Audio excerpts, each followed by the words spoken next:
अशी चिक मोत्याची माळ होती ग 30 तोळ्याची ग. चिक मोत्याची माळ होती ग 30 तोळ्याची ग. जसा गणपतीचा गोंडा चौरंगी लाल बावटा ग. गणपतीचा गोंडा चौरंगी लाल बावटा ग.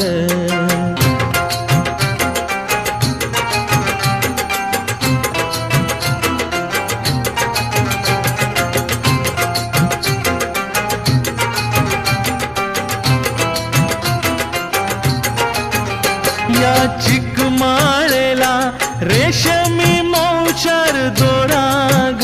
या चिक माळेला रेशमी मौचार दोराग. मऊ रेशमाच्या दोऱ्यात